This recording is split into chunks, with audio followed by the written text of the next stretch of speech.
did a convolutional neural network. And then the time before that, we did another MLOps project. Last time we deployed a binary classifier. First, we built an ML pipeline to get it approved for production, register it. Then we deployed it. This time we're going to do something different. We're going to do a regression model, ML pipeline, same, only it's going to involve the hyperparameter tuning, and it's going to pick the best trained model, and then it'll get approved for production. And it'll be approved at 74% accuracy, which is good for regression. For classification, it's got to be at least 80%, if not 90 or above. Last time it was 92%. Anyways, guys, let's get started. As you know, this is very important in data science to do MLOps. Whether you're going to be a machine learning engineer or a data scientist, it doesn't matter. MLOps is very necessary. It automates the ML lifecycle process because there's problems with model drift. Of course, if you guys do one of these projects and apply it to your own, you guys are still going to need to retrain the model on new data periodically.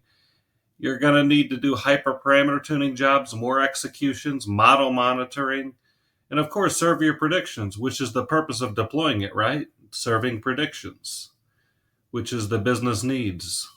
Of course, before we begin any of this, you guys would need your business use case and create your data set, which we're going to do right now. This Uberfares data set. You guys see the Uberfares data set?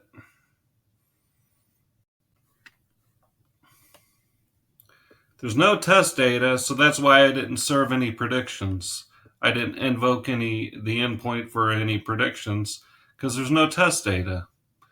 We're going to drop 3 columns.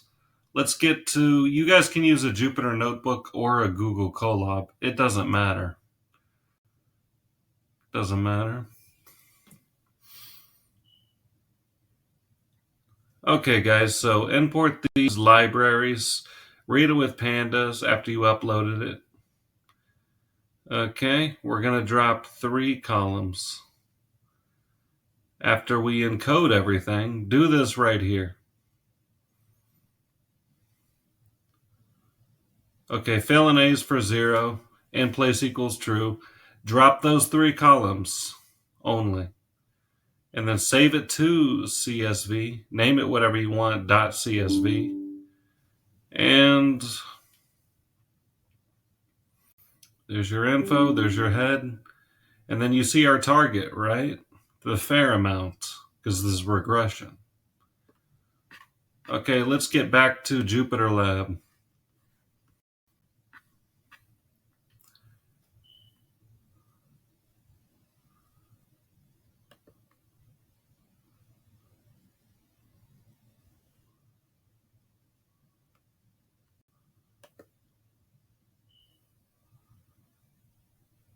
Hold on, guys.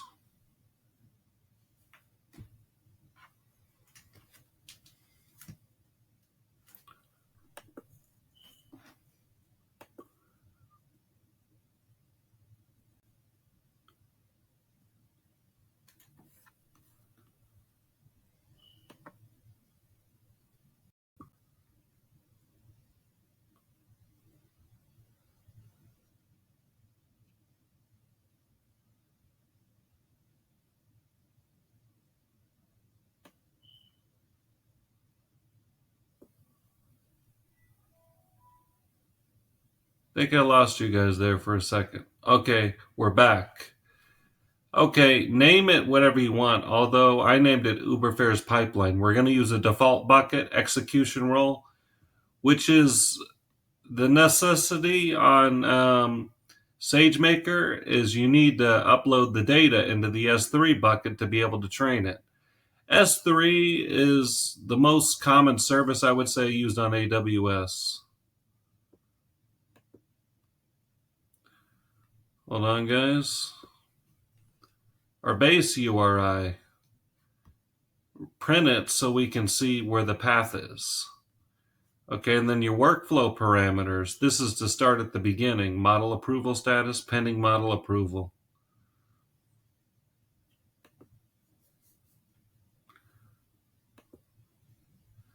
Okay.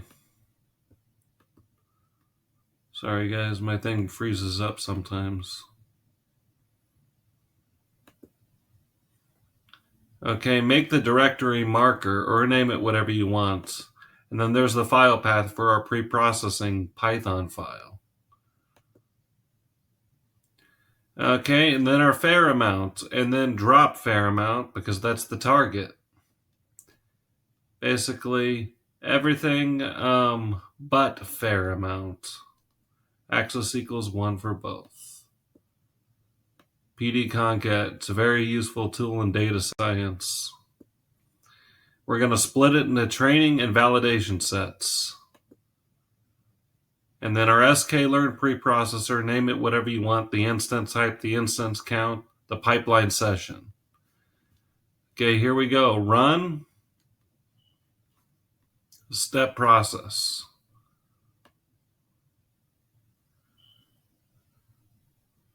The processing step.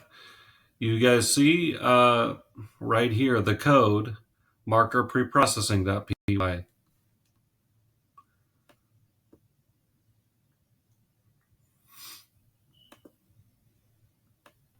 And here's our training step. You guys see we got to retrieve the image URI in the region. Okay, and then at that instance is the same one we're going to actually deploy the model at. Do not try and deploy it at a different instance right here. Okay, your base job, I named it training job. And then root mean squared error and reg, these are the parameters you got to pass. You guys can read AWS documentation and choose another metric if you guys want for XGBoost. But XGBoost Sagemaker, of course. The validation root mean squared error for the hyperparameter tuning job. The scaling type, you guys have choices. You guys can do linear or other ones as well. You guys can use other parameters. Read documentation. Okay. The max job's 3. Unless your account allows 10, do 10. Okay. Here's our workflow tuning step. And the log warm start. XGB train. And then remember we're passing the same thing. Random and minimize.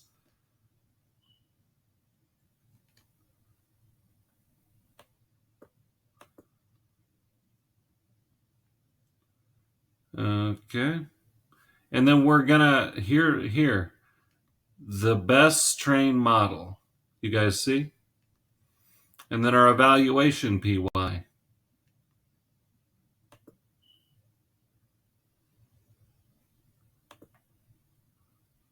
Import those. And then marker dot, name it whatever you want, evaluation PY if you want. The R2 score, that's what we're going to use to evaluate it.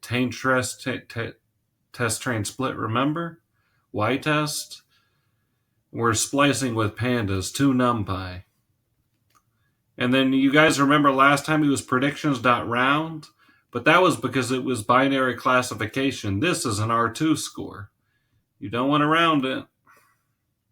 I imagine you would get some type of error, but anyways. Okay. But the evaluation report, JSON.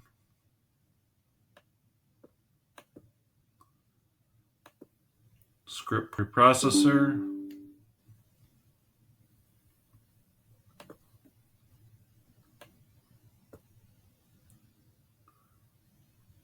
Okay.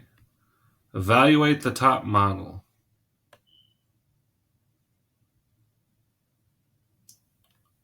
Register model. And then this is where I set the threshold for accuracy. Remember what I told you, if it's binary classification or multi-class, you've got to increase the threshold. Regressions metrics.accuracy.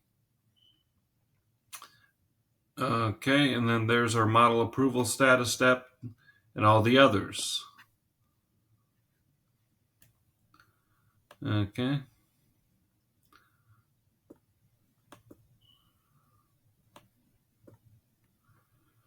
Sorry, my computer freezes up sometimes.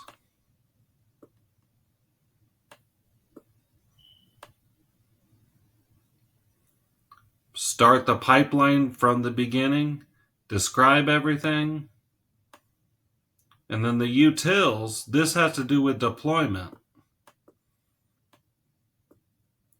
This is getting the model approval package.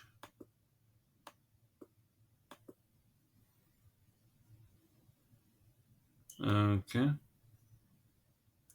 And you're only going to delete the pipeline after you delete the endpoint when you're done using it. Of course, in a work environment, you would be doing model monitoring as well, which you can do with Sagemaker Default Model Monitor. You can also do clarify throughout for data drift, and this, if you were done with the project, you would just delete the endpoint in the endpoint configuration, then delete the pipeline. Well, before any of that, you need to delete the model monitoring schedule before you can delete the endpoints. Otherwise, it won't let you. And then pipeline delete. Okay, guys? I hope you guys learned from this video. By the way, this is where you can see your endpoint. Okay. Let's see some more of the features in SageMaker Studio, shall we?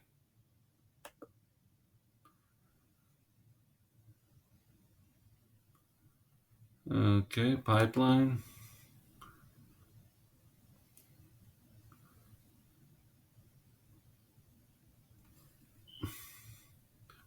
And then that was where we could see the accuracy report and the best training job.